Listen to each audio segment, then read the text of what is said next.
I'm Maggie.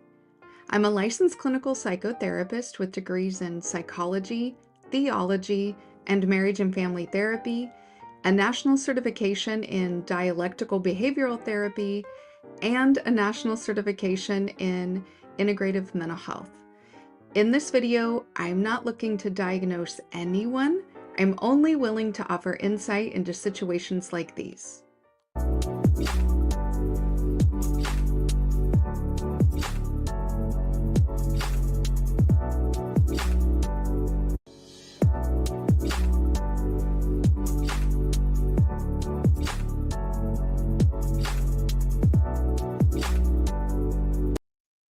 Hello. So first, a message to the live tribe.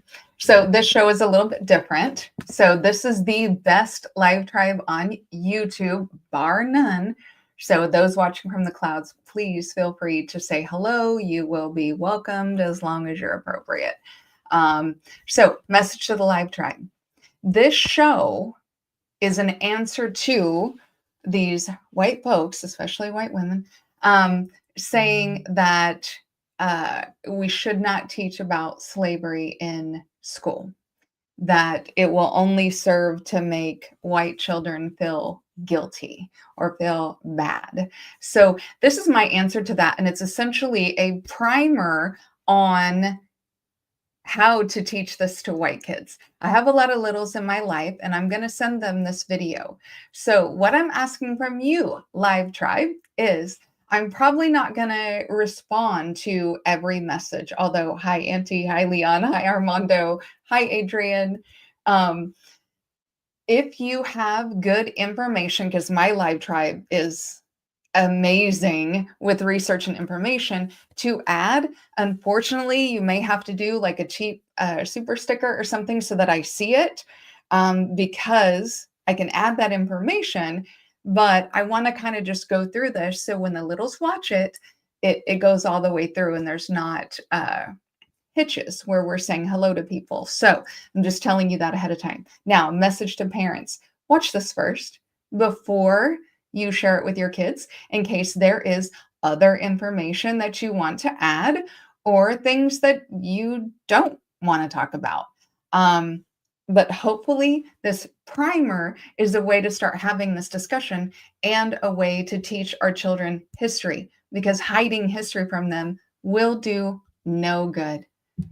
So we're starting with the super stickers. Thank you, Adrian. He said prepay for good info. Thank you for the $4.99. I appreciate you so much. Okay, so without further ado, we are going to get started.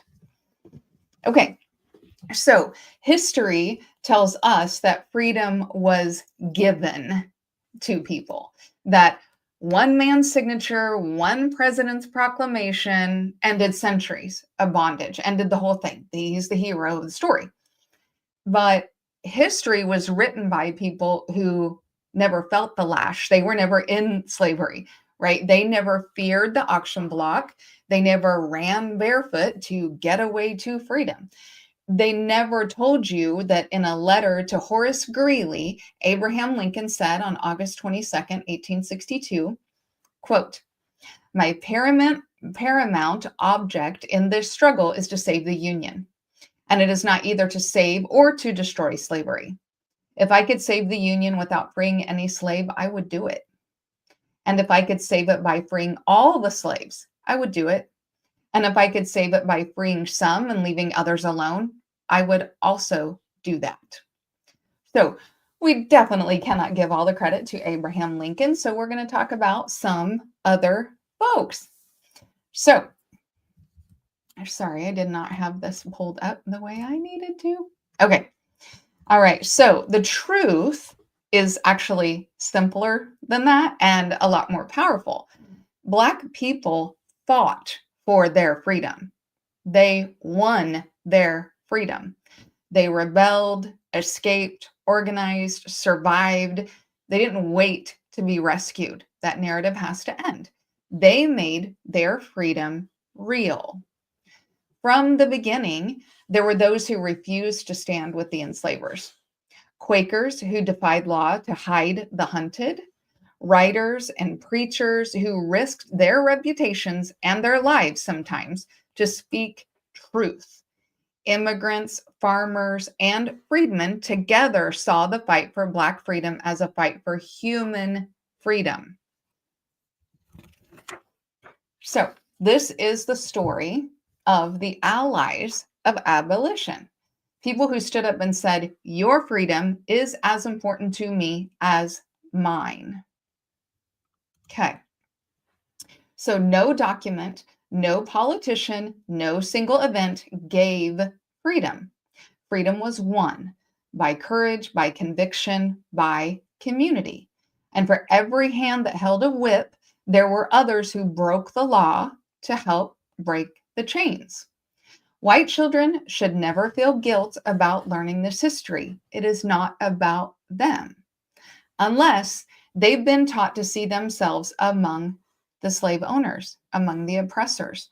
And we don't have to do that. Those kids deserve better. They deserve real role models, those who choose justice over comfort, those who chose action over silence, those who proved the fight for freedom is always right. So before any army marched, we're talking Civil War, before any president spoke, there were those who were already freeing themselves. Every act of escape was seen as an act of war, though, a declaration that no being is property. So the escapes were real. Long before the Civil War, freedom was already being fought for night after night, step by step, meeting after meeting. In the swamps of Virginia and North Carolina, thousands built hidden villages, which is so interesting. They were called maroon communities. These were free Black societies that traded, farmed, and defended themselves for generations. Freedom was not a dream, it was daily life in the wilderness, and they made it work. So when Frederick Douglass wrote, "Those who profess to favor freedom and yet depreciate agitation are men who want crops without plowing up the ground," he was speaking from the knowledge that freedom was never gifted, it was earned through unrest, resistance, and relentless courage. The first nation born from enslaved rebellion stood as proof in Haiti, not the United States. So in 1804, 61 years before slavery was abolished in the United States, Black people overthrew the empire itself. The shockwaves of that revolution carried across the oceans, into plantations, into pulpits, into hearts of abolitionists who began to understand that the enslaved were not helpless, they were leading the charge. So even within bondage, resistance never ceased. People would slow their labor, they would break tools, they taught their children to read in secret, and they passed coded messages. And when other people saw their courage, when other groups recognized that spark, a movement then took shape. The earliest white allies were often people of faith. Quakers, Mennonites, Methodists, who believed that owning another human being was a sin. They hid fugitives in barns, in cellars, in secret attics built between the walls. Their courage was quiet, but it was revolutionary. So, from the heart of the slaveholding South came two women who refused to participate. Angelina and Sarah Grimke were daughters of a wealthy Charleston judge. They were raised in comfort and they were surrounded by slavery until they saw with their own eyes what their society called normal. Then the sisters fled the South and joined the abolition movement in the North.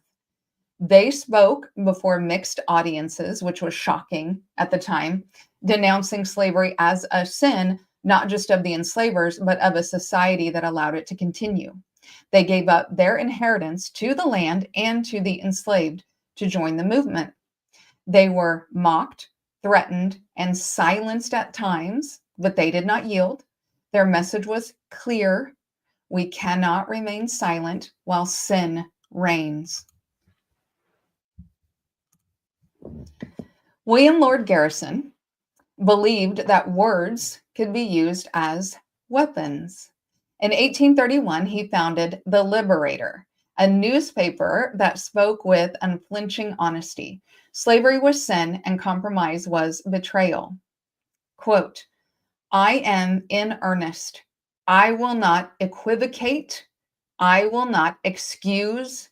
I will not retreat a single inch, and I will be heard."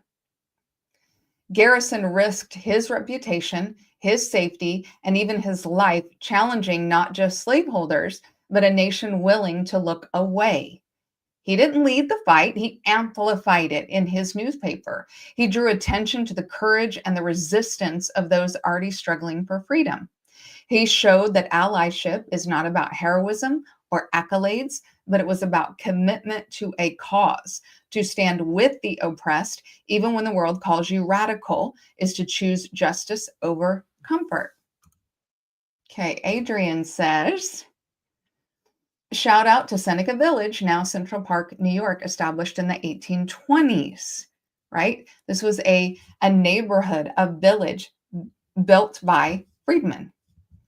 And it got destroyed and taken, but we see that it can be done.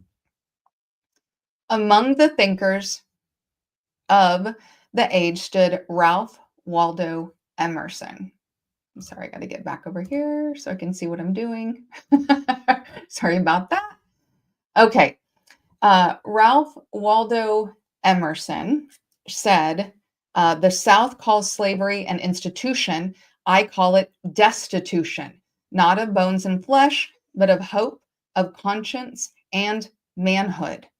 So among the thinkers of the time is Ralph Waldo Emerson. He's a philosopher who saw slavery not only as a moral sin, but as a spiritual disease infecting the nation's soul. Emerson's voice was quiet, but unflinching. He spoke not to win applause, but to remind America that the measure of a nation is the freedom of all its inhabitants. He was one of the founders of Transcendentalism, which pushed freedom for all. He urged his audience to act, declaring that moral truth without moral courage is hypocrisy in disguise. Now, on to my fave. Then there was John Brown. In the 1850s, he traveled to Kansas, which was a territory being torn apart by pro-slavery and anti-slavery settlers. It was being split in two. It was in Kansas that Brown led armed resistance against pro-slavery militias, directly protecting Black and Free State communities. The conflict became known as Bleeding Kansas, which was a prelude to the national war to come. He said, the crimes of this guilty land will never be purged away but with blood. So we've heard about people writing newspapers, giving up, sacrificing some things to say what was right. And we have a philosopher. Now we have somebody directly on the ground, multiple different people that we can look up to. Brown believed that slavery could not be defeated by politics or petition alone. He organized raids, trained armed followers, and forged alliances with Black and white abolitionists alike, all in the name of liberation. His final act, the raid on Harper's Ferry, was meant to spark a broader uprising. He was trying to bring eyes to the situation. Although it failed, his life was a testament to radical allyship.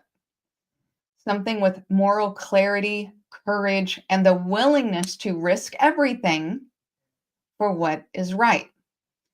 Brown did not act for fame or safety or any of that. He acted because justice demanded action. Then we have Henry David Thoreau. Thoreau took that courage of John Brown, he even wrote about John Brown, and disseminated it to the masses. When John Brown was condemned, Thoreau stood before a hostile crowd and spoke words that no one expected him to say and nobody expected to hear.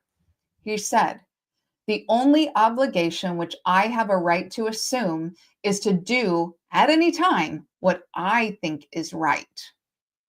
In his essay, Civil Disobedience, Thoreau taught that when laws uphold injustice, breaking them is not treason, it is duty. I'm going to read it again.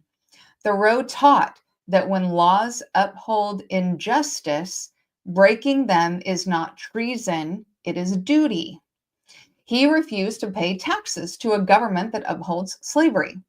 And people do that today, tax protests, declaring that moral law stands above man's law. He is a reminder that allyship begins when conscience outweighs compliance. Across the North, people gathered in homes, churches, and lecture halls. Women raised funds for freedom seekers. Immigrant workers, Irish, German, and a few Jews, joined abolitionist leagues. The Underground Railroad was not a railroad, but a vast human network built on courage and trust. Black conductors led the way. White allies followed their direction, not their own.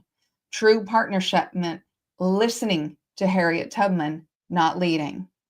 Harriet Tubman escaped to the north, but she didn't stop after she escaped. She returned to the South at least 13 times, guiding over 70 enslaved people to freedom through that Underground Railroad. Every journey was dangerous. She could have gotten caught, and she could have been killed. She carried no flag. She did not fire a gun, yet she led a movement that white abolitionists could support, even if from afar. Tubman was not saved. She was the salvation. White allies were never the leaders of the Underground Railroad. The initiative, courage, and knowledge came almost entirely from Black conductors and escapees themselves. But white participants supported their efforts, sometimes putting themselves in real danger, but always under the direction or guidance of those who they were helping. So for generations, this is where the story began and ended. One man and one proclamation, as if centuries of struggle vanished the moment he lifted the pen from the page. The myth of the white savior became the centerpiece of America's memory. Films, textbooks, and speeches replaced revolt with gratitude, rebellion with rescue. But lies told often enough become the lessons. When we say that freedom was given, we erase the people who took it back. We erase the self-emancipated, the architects of liberty. Hollywood took the same script and sold it as nostalgia. In Gone with the Wind, slavery became the backdrop for romance. In Birth of a Nation, the Klan became the saviors, and audiences cheered because the story told them who to root for, which was yet again themselves. So we must always remember we all inherit this unfinished business. A good ally does not take the spotlight. They aim it, and sometimes they step aside. They amplify the message, and they use their privilege as leverage. You know, in Germany, they say never again about their Holocaust. I say this about the one that happened in these United States. Not in my name, not on my watch, and not again. All right. I thank you guys for being here. It, again, was a short one so that we could send it to the littles in our lives and teach them about you don't have to identify with the bad guys. You can still be a good guy. So I appreciate you guys being here. Coming up this coming Wednesday, we're going to continue with the Book of Knowledge, the Keys of Enoch. And then next Sunday, we'll have Adrian Hicks back to do part 2 of the Democrats who are secretly MAGA. So I'm going to show you a picture of my dog. Please like the video if you haven't already. It really helps the algorithm to know what kind of things you like.